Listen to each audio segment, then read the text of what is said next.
Did the arrival of Jack then influence the way you approach the music as well?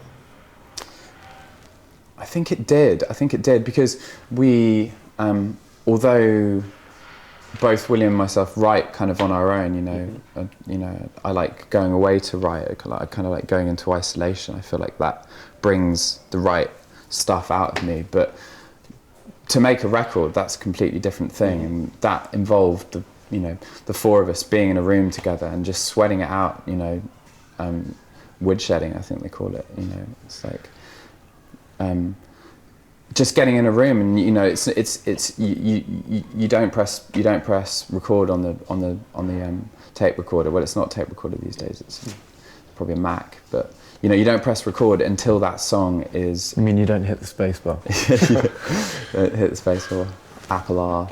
Until that song's ready, and I think what Jack brought into it is, you know, because we built this studio, like Will was saying, we built the studio in this old button factory, and we had some of the songs and we all sat down, we started playing, we were like, something's missing, and there was this empty chair in the corner, and we're like, we need to find the right guy to fill that chair, and it was Jack. And when Jack came in, we sweated it out just playing these songs, and we didn't, like I was saying, we didn't press record until we knew exactly that we had the foundation of that song completely down, and every song kind of went through that process.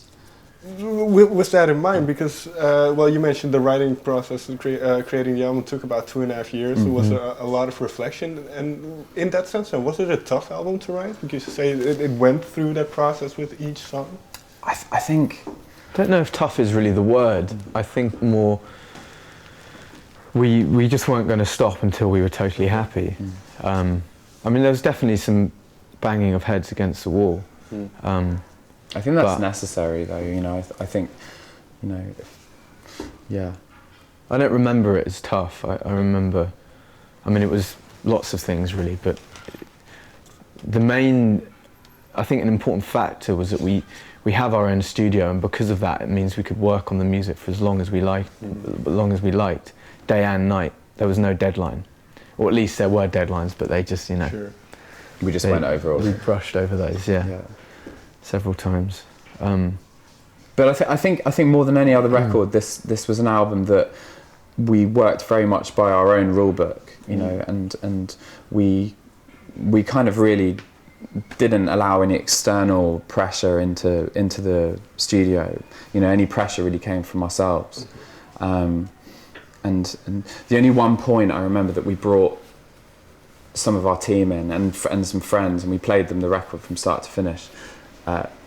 Which we thought was the album that we were going to release, and that was about a year ago. And we listened back to it, and it kind of got to the end, and we were all like, "It's quite heavy, isn't it?"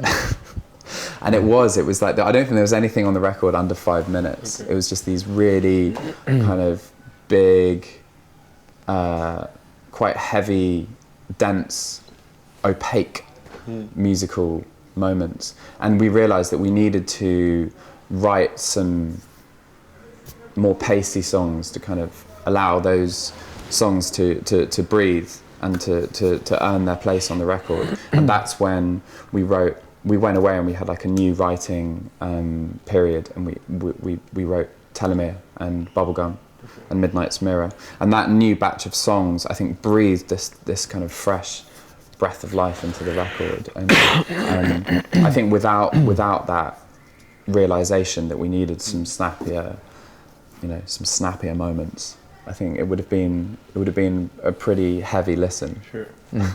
But in that sense, then, because this came about then because you let it listen to a couple of people from outside. So what was your experience with previous records then from outside influence? What's the way you did it this time? Was that a reaction on previous experiences? I think we've always been interested to know what people close to the band think of the music, so managers or friends or girlfriends. So we've always played tracks to people before it's been released, and I think the reason for that is because it's the only way of getting even close to an objective opinion on the music. and you can really learn. You can really learn about what you're doing, whether you're going in the right direction or not by doing that. So actually, on every record, we've had management or friends sort of listen to it and give their opinion on it. And I believe now you, maybe it's already a couple of weeks ago, but you had the chance to play the album in full in London. Yeah. What did you notice about how it was received? Well, we've played a few shows the last month. We've done 4. We've done 4, and we're doing the album start to finish. Sure. Well, we were meant to just do it for this one show in London at the ICA, and we did it once, and then we were like, should we just do that at every gig? It feels wrong to not do that. It feels wrong to pull the album apart and put old songs in the middle of it. It's like, you wouldn't do that with a painting, you wouldn't cut holes in a painting and put other paintings behind it. It should be this singular piece, unbroken.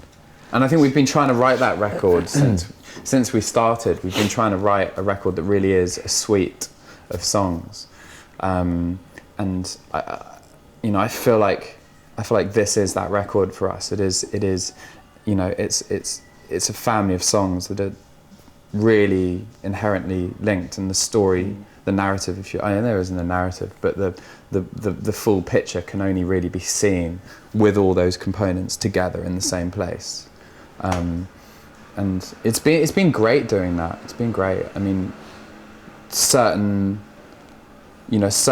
been certain songs that are like surprises, maybe on the record that there's mellower moments on the record, but then you play them live and they create these kind of big crescendos in the show. And I think that's the wonderful thing about touring, is that the songs go on and live a life of their own, and you can kind of watch them blossom. And then other songs aren't quite, there's certain songs that are sort of swimming against the current, and they eventually sort of like fly off down the stream and they fall out of the set list. And every record seems to have one or two of those songs that really, really work on tape, but then you put them on stage and it just doesn't, for whatever reason, it doesn't quite work. But that's fine, I mean,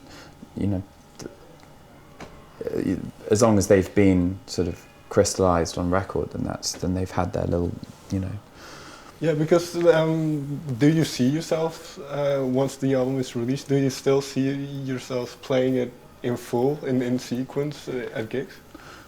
We'll have to see. Well, yeah, we'll have to see. I would like to. I don't know. I don't know. It'd be good to, but we don't know. Finally, then, what is one reaction you had from a fan or somebody about the new album, about the new songs that you remember? We played the record from start to finish in Tokyo, and it was really cool, because I think, playing, as any band will know, playing Japan is like a incredible, bizarre, magnificent experience. The audiences over there are like nowhere else in the world. They're so respectful and polite, and you could hear like a pin drop during the set, and people were so quiet. And you can sometimes play shows like, not naming any particular countries, but people would just say, play one we know. And they'll just shout the names of their favourite songs, and that's totally cool. I've been that guy, but it's so nice to be allowed that experience of just playing a new album from start to finish. And there's, for example, there's going to be times like at festivals where you we'll some of the old songs will come back into it, but right now I think we're just really enjoying just like playing this thing as a as a whole from start to finish.